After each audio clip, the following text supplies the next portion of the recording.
श्री विनोद सोनकर जी। उपजीविका जन सुरक्षा स्वास्थ्य कार्यदशा संस्था 2020, औद्योगिक संबंध संहिता 2020, तो सामाजिक सुरक्षा संहिता 2020 पर बात रखने का अवसर दिया। मैं आपका आभार व्यक्त करता हूं, अपने पार्टी के लोगों का भी आभार व्यक्त करता हूं कि ऐसे महत्वपूर्ण विषय पे मुझको बोलने का अवसर प्रदान किया गया। सभापति महोदय, सबसे पहले मैं बताना चाहूँगा कि इस देश में श्रमिक संहिता बनाने का काम बाबा साहब भीमराव अंबेडकर जब 1942 से 1946 के बीच में श्रम मंत्री के रूप में थे, तो उन्होंने सबसे पहले इस देश में श्रम कानून लाने का काम किया। उस श्रम कानून के अंतर्गत जो अंग्रेजों के ज़माने से चला आ रहा था कि 12 घंटे का काम, उसको घटा के 8 घंटे करना, रोजगार कार्यालय की स्थापना करना, कर्मचारी राज्य बीमा का स्थापना करना, कर्मचारी संगठन को मान्यता, भारतीय फैक्ट्री अधिनियम, महंगाई भत्ता, अवकाश वेतन, स्वास्थ्य बीमा, कानूनन हड़ताल का अधिकार, भविष्य निधि, श्रमिक कल्याण कोष, तकनीकी प्रशिक्षण योजना, महिलाओं को प्रसूति अवकाश, भारतीय सांख्यिकी कानून और साथ ही साथ मातृत्व लाभ अधिनियम, महिला श्रम कल्याण कोष, महिला और बाल श्रम सुरक्षा अधिनियम, महिला श्रम के लिए मातृत्व लाभ और कोयला खानों में भूमिगत कामों पर महिलाओं रोजगार पर प्रतिबंध के साथ साथ समान कार्य के लिए समान वेतन की सिफारिश और कानून बनाने का काम अगर इस देश में सर्वप्रथम किसी ने किया तो बाबा साहब भीमराव अंबेडकर के नेतृत्व में किया गया।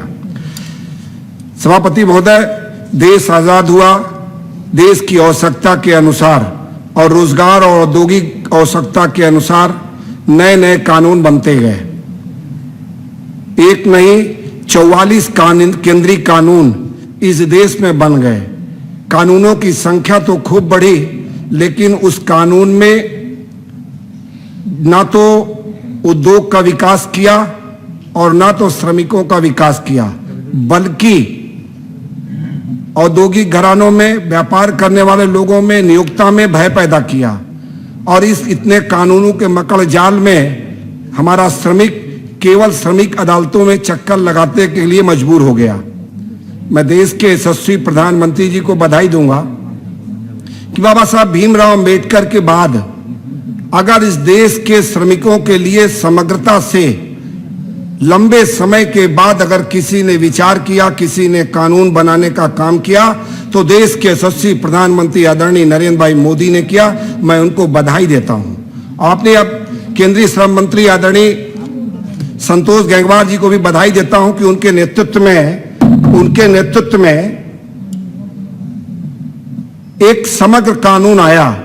और इस समग्र कानून का जो आधार है सबका साथ, सबका विकास और सबका विश्वास, क्योंकि विश्वास के अभाव में नियोक्ता और कर्मचारी में जब अविश्वास पैदा होता है तो ना उसमें नियोक्ता का भला होता है और ना तो कर्मचारी का भला होता है। और दोनों का जब नुकसान हुआ तो उसी का परिणाम है कि आज हमारा कर्मचारी का अदालतों में चक्कर लगा रहा है और हमारे यहाँ उत्पादन के यूनिट लगने के बजाय विदेशों में चली गई। मेरे सभापति महोदय, ऐसे कानून की मांग और आवश्यकता लंबे समय से महसूस की जा रही थी। 2002 में राष्ट्रीय श्रम आयोग के कार्यक्रम में एक प्रस्ताव भी किया गया, एक प्रस्ताव पारित किया गया कि हमको एक सामूहिक आचार संहिता और ऐसी आचार संहिता बनाना चाहिए जिसमें नियोक्ता का भी भला हो और कर्मचारियों का भी भला हो। माननीय मंत्री जी ने लंबी चर्चा के बाद, चाहे औद्योगिक घराने हो, चाहे ट्रेड यूनियन हो, चाहे श्रमिक हो, सभी से चर्चा करने के बाद एक संपूर्ण कानून बनाने का काम किया है, संपूर्ण कानून बनाने का प्रयास किया है। निश्चित रूप से इससे आने वाले समय में जहां एक तरफ औद्योगिक विकास भी होगा और अपने सरकारी जो अपने कर्मचारी हैं, जो 50 करोड़ से ज्यादा इस देश में श्रमिक हैं, उनके कल्याण के भी अनेक योजनाओं का रास्ता खुलेगा। इस क्या कानून 44 कानूनों को में से 15 कानून समाप्त करके 29 कानूनों को 4 कोड में डिवाइड करके 4 संहिता बनाने का काम इस कानून के माध्यम से किया जा रहा है। हम पहले ही मिनिमम वेजेज एक्ट का बिल पास कर चुके हैं, जिसका परिणाम है कि आज इस देश में मिनिमम मजदूरी निर्धारित है और देश भर में ये लागू है।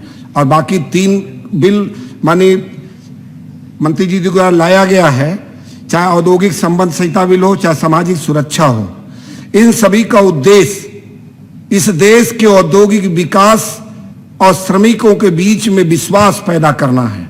सबका साथ लेके, सबका विकास करके, सबके विश्वास से काम को करना है। माननीय सभापति महोदय,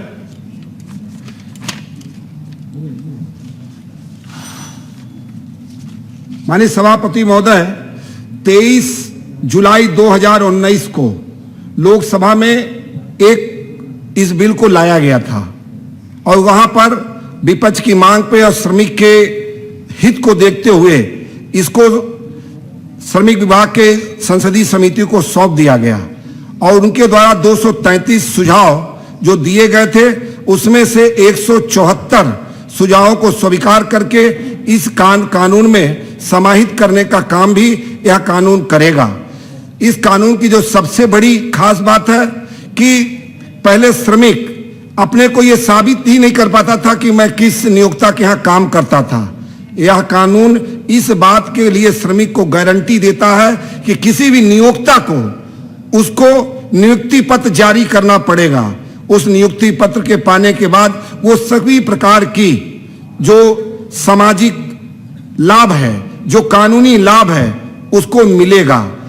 सभापति महोदय, इसी सदन में प्रवासी श्रमिकों को लेके बहुत घड़ियाली आंसू बहाए गए। प्रवासी श्रमिकों की परिभाषा को अभाव में जो ये कानून प्रवासी श्रमिकों की परिभाषा को परिवर्तित कर रहा है। अगर ये कानून पहले बन गया होता, प्रवासी श्रमिकों के परिभाषा को ठीक कर दिया गया होता जो इस कानून में लागू है, अगर ये पहले लागू हुआ होता तो कोरोना जैसे संकट महामारी के समय हमारे श्रमिक सड़कों पे दिखाई नहीं पड़ते और नियोक्ता अपने जिम्मेदारी से बच नहीं सकता था। लोग घड़ियाली आंसू बहाने का काम तो कर रहे हैं, लेकिन नियोक्ता के ऊपर किसी प्रकार का कानूनी बंधन नहीं था कि हम श्रमिकों को उसके लिए काम करा सकें। माननीय सभापति महोदय, ये कानून इस बात का भी अधिकार केंद्र को देता है, प्रदेश को देता है कि श्रमिकों के हित में, उद्योग के हित में, व्यापार के हित में एक आयोग का गठन करेंगे। जो आयोग समय समय पर केंद्र सरकार को श्रमिकों के हित के लिए और उद्योग के हित के लिए सलाह देंगे। साथ ही साथ यह कानून राज्य सरकार को सलाह देने के लिए राज्य उपजीविका सुरक्षा और स्वास्थ्य सलाहकार बोर्ड का गठन करता है। अब समाप्त जिसके प्लीज। सभापति महोदय, इस कानून के माध्यम से हम प्रदेश में भी जो श्रमिकों के हित में, उद्योग के हित में हम सलाह देने के लिए राज्य सलाहकार बोर्ड का गठन करेंगे, जिसके माध्यम से समय समय पर उनके हित की रक्षा हो सके। सभापति महोदय, सबसे बड़ी बात यह है कि इस देश में बहुत बड़ी मात्रा में असंगठित मजदूर हैं जिनके हितों की रक्षा की चिंता इससे पहले कभी नहीं हुई। यह कानून लागू हो जाने के बाद हम देश में बड़े पैमाने पर जो असंगठित मजदूर हैं उनको सामाजिक योजनाओं का और उनके हितों की रक्षा के लिए भी हम काम कर पाएंगे। जहां तक सभापति महोदय श्रमजीवी पत्रकार अधिनियम है, उसमें भी परिभाषा में संशोधन करने का प्रस्ताव है। इसके संशोधन के बाद हम जो इलेक्ट्रॉनिक मीडिया में ई पेपर है या समय अनुकूल जो आवश्यकता है, उन श्रमिकों को भी हम उनके हक और हुकूक की रक्षा कर पाएंगे। सभापति महोदय, बस एक मिनट। सभापति महोदय, सबसे बड़ी बात तो यह है इस कानून में कि जहां हम एक नए भारत का निर्माण करने जा रहे हैं, उस नए भारत में सपना देखने का अधिकार भी यह कानून श्रमिकों को देता है। मैं सभापति महोदय आपके माध्यम से मैं माननीय मंत्री जी को एक सुझाव देना चाहता हूं। 1992 में जब से इस देश में उदारीकरण का दौर शुरू हुआ, तब से इस दौर में आउटसोर्सिंग के नाम पर बहुत कंपनियों ने जन्म लिया। उस कंपनियां आउटसोर्सिंग के माध्यम से देश के युवाओं का शोषण कर रही हैं। साथ ही साथ संविदा कर्मी जिनका बड़े पैमाने पे शोषण हो रहा है। काम एक है, प्रदेश अलग अलग प्रदेश में और प्रदेश में भी अलग अलग मंत्रालय में अलग अलग आउटसोर्सिंग कंपनियों से जो सभापति महोदय बहुत जरूरी है, सबसे जुड़ा विषय है, देश के युवाओं से जुड़ा हुआ विषय है।